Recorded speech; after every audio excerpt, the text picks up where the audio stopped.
good, y'all? Welcome back to Boo TV. Like, comment, and subscribe. And thank you for stopping in today.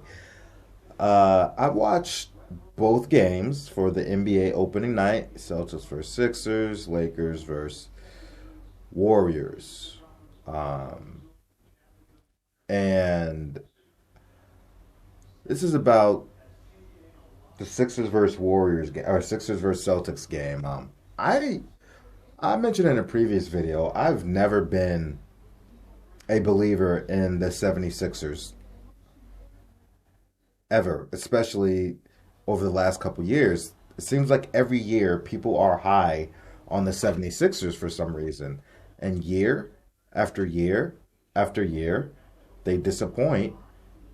And I'm like, it's the same thing every postseason with these guys, with or without James Harden.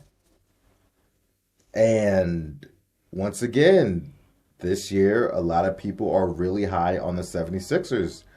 I just don't see where that confidence and that logic is coming from. Now, I expect 76er fans to say that, as they should. I get it.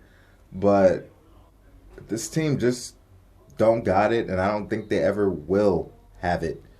I mean, I can't predict the future, of course, but and I really like Tyrese Maxey. I really like Maxey, and you look at their core: Embiid, Harden, Maxey, and Tobias Harris. And you think that should be well enough, but the other pieces around them, I just don't think are good enough, and I don't think Harden, Embiid, Maxey, and Tobias Harris, at least right now, they don't really have that type of cohesive effect that really um, dominates other teams and really applies pressure on them for 48 minutes, so for the extent of the game, right?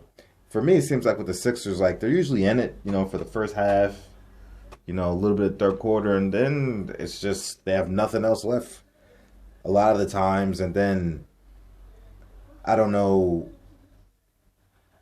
James Harden, I he played better than what I expected him to do in this opener, but I could see when his ISO ball really became a problem for the team, and I felt like they really started losing momentum when James Harden started going more ISO and holding the ball longer, and I don't think Maxey was getting enough touches. Honestly, yeah, Maxey was almost invisible up until late in the second half of that game. I think Maxey needs more touches, even when Harden's on the floor. And, I think Tobias Harris did pretty well. And then for long stretches of time, Embiid was out the picture. So I think those four guys need to find out, along with the coach, this is also on Doc Rivers, they got to figure out how to get the most out of these guys together. Together. It feels like a you eat, then I eat, then you eat, then I eat type of thing. And it shouldn't be that you're not going to win a championship like that. You go, I go, you go, I go, you go, I. That's what it really felt like for many stretches of that game. Meanwhile, once again, people are not talking about the Boston Celtics and disrespecting this team. And once again, they showed you why they went to the NBA Finals last season. Even without Coach Ime Udoka on the floor, they showed you we are who we are. You put a decent coach around us, no disrespect to Ime, but you get somebody with some coaching competence in there, and we're going to go out and perform and execute the game plan and show you why we're physical. We're going to get into you defensively, and now we're deeper than we were last year. Dude, when I thought Malcolm Brogdon was going to start, he's coming off the bench. You got Brogdon, how you pronounce his name, coming off the bench. Do you understand that he's a starting point guard? He would be a starting point guard for almost any other team in the league. He's that good he's a phenomenal player. He's a really damn good player. Really, really underrated. He's coming off the bench, and he is exactly what they needed. Like when I watched them play last season, especially in the finals, they needed another playmaker at the point guard position that could score, assist, take smart shots, run the offense, and defend the basketball. That is Michael Brogdon. That is him. He was the perfect addition to that team, and I already see the what he means to that team and what he can bring to that team from all those perspectives I just mentioned, where they did not have before, and that takes a load off of Marcus Smart, where they were looking at Marcus Smart to do things where it was a little bit out of his bubble, out of his realm. So now Marcus Smart can play much more freely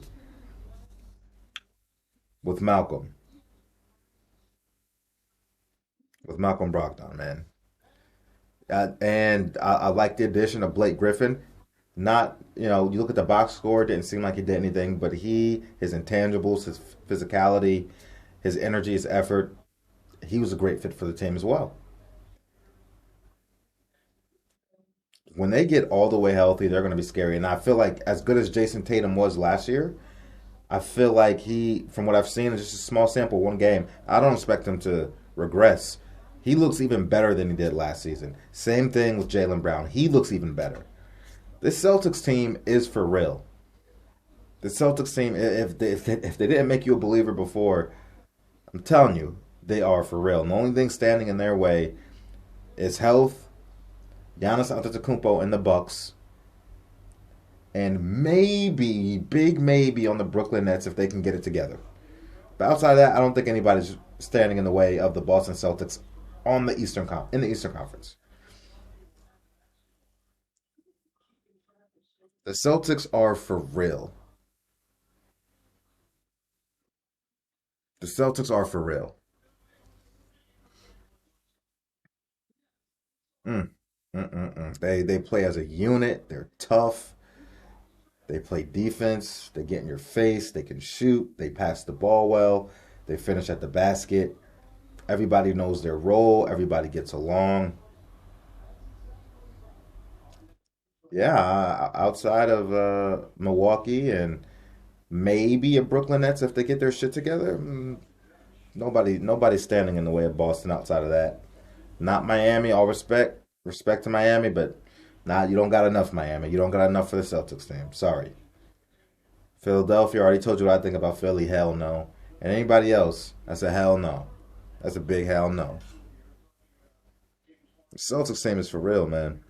And Jason Tatum, I had Jason Tatum as a top 10 player last year. So he's sure as hell a top 10 player this year. I don't know where I'd rank him in that top 10. I haven't really thought about it, but Tatum is without a doubt top 10 player. And they better stop messing around. You mess around, Jason Tatum might become the face of the league for a year or two. Y'all mess around, let him get an MVP this year. Mess around, he go ahead and win a championship. Mm-hmm. The debate is gonna have to be had because from what I see, he's putting up numbers like the pantheon of superstars that we talk about, and he's solid defensively as well, where a lot of those players are not. He's the underling of the Mamba. So y'all mess around. Let Jason Tatum do some stuff. Y'all gonna be talking about Jason Tatum as a top three, top five player next year. If not next year, this year. Y'all mess around.